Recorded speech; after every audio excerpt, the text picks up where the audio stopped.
ఈరోజు మనుషులు నిన్ను తృణీకరిస్తున్నారేమో, ధిక్కరిస్తున్నారేమో, నిన్ను చిన్న చూపు చూస్తున్నారేమో, నిన్ను చేతగాని వాడిని కింద లెక్కేసి చిన్న చూపు చూస్తున్నారేమో. ఒకప్పుడు పాపానికి సేవకుణ్ణి, ఒకప్పుడు లోకానికి సేవకుణ్ణి, ఒకప్పుడు అపవిత్రతకు సేవకుణ్ణి, ఒకప్పుడు దూషించబడిన వాడిని, ద్వేషించబడిన వాడిని, మనుషుల చేత తిరస్కరించబడిన వాడిని, అవమానాలు మోసిన వాడిని, నిందలు మోసిన వాడిని, మనుషుల చేత ద్వేషించబడిన వాడిని ఈరోజు ప్రపంచం నన్నేమని పిలుస్తున్నా తెలుసండి? దైవ సేవకుడైన అబ్రహాము గారు. నీ పేరును దేవుడు మార్చబోతున్నాడు, నీకు కీర్తిని దేవుడు ప్రసాదించబోతున్నాడు, నీకు ఖ్యాతిని దేవుడు ప్రసాదించబోతున్నాడు.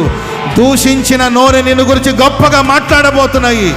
ద్వేషించిన వాళ్ళే నిన్ను అభిమానించబోతున్నారు, అవమానించిన వాళ్ళే నిన్ను అభిమానించబోతున్నారు. ప్రియులారా, హోరేబులో పనికి రాని నేలలో ప్రత్యక్షమై, ఆ పనికి రాని నేల ఆ తర్వాత దేవుని పర్వతం అని పిలువబడింది. చెప్పండి.